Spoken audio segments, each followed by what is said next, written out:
This is Janet. She's catching an early Monday flight to Seattle, planning to return home Friday night, and staying at Hyatt's downtown location. So, take a guess. Is Janet's trip vacation or business? Okay, that was easy.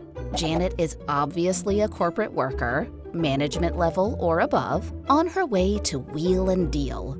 But let's try something a little harder. Tyler and Sophia are going to Seychelles for 3 weeks.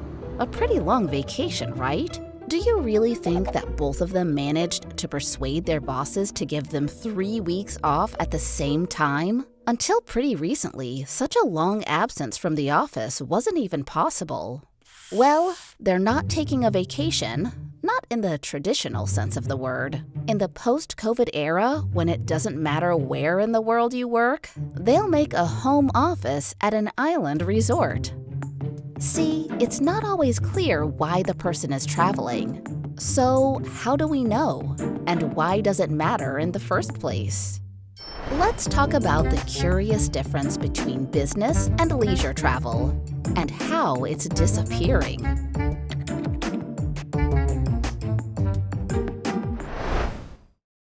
At Booking.com, they have a box to check for travelers to specify that they are going on a business trip. It's there for a reason. This affects the way Booking is going to look for accommodations and display them for travelers. Behind the scenes of booking interfaces, there are sophisticated engines analyzing all the different data a person is submitting, which will paint a vibrant picture of a future traveler. And if the picture accurately portrays the traveler's reality, the price and service will perfectly match the customer's expectations. One of the most telling factors is how many days in advance the booking is being made. As you may remember from our video about dynamic pricing in airlines, carriers build their whole pricing strategy around this factor. The closer the date of departure, the higher the ticket price. Leisure travelers spend their own money, so they tend to book more than 30 days in advance, sometimes even 3 months before the departure. Knowing that, airlines provide lower fares for advance purchases. But people traveling for work book their trips roughly 9 days before departure. Since the trip is funded by employers, price isn't such a big factor here. That's why airlines increase prices the closer it gets to a departure, thus covering both segments with a single strategy. Yet, there are exceptions, so we need a bit more to get to know the customer better. For example, how do they decide where to go? There's tons of content that trigger one's wanderlust, from your screensaver with coastal views, and photos posted by friends and influencers to travel vlogs, from museums, music festivals, and snowboarding resorts. The vacation idea must take time to grow. The average leisure traveler does solid research, visiting nearly 38 websites before booking a getaway. But word of mouth works best. 70% of travelers admit that advice from friends and family impacts their booking decisions. But business travelers don't get to choose the destination at all. It's usually decided by the event or a partner's office location. So, employees or corporate travel managers pick flights for specific city pairs and a property in a given destination. And yes, such business hubs as New York, Berlin, London, or Hong Kong are among the key destinations that have direct flights between them. The next detail travelers specify when booking is trip length, and this is where the line starts to blur. Normally, employees travel midweek and spend 4 days on average dealing with their assignments. The length of a leisure trip depends on traveler capabilities and imagination. They can take as little as 3 days for weekend trips to 20-day full-blown holidays. But it's not uncommon to mix the two. For almost a decade, the bleisure trend has been messing with booking companies' understanding of what a business traveler might want. When embracing bleisure, workers extend their trips for a few more days to enjoy the city. If they didn't have a vacation for a while, it makes perfect sense to linger. For this purpose, they often take their spouses with them. At the same time, vacationers can adjust their trip dates to get lower fares or choose another airline that has better prices. That's why airlines suggest flex search features, displaying how prices differ depending on a date, allowing you to search by the trip duration rather than specific dates. Besides dates, people can have different priorities when selecting a flight. As we said, vacationers are pretty price sensitive. Actually, 78% of them don't prefer for a particular airline. And even if they do, more than half of Americans are not ready to pay extra for a flight by a preferred carrier. But they are also less demanding when it comes to the quality of service.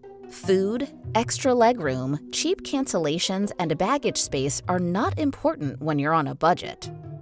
Corporate travelers are an entirely different deal. Even though these people make only 13% of global bookings, they produce about 75% of airline profits.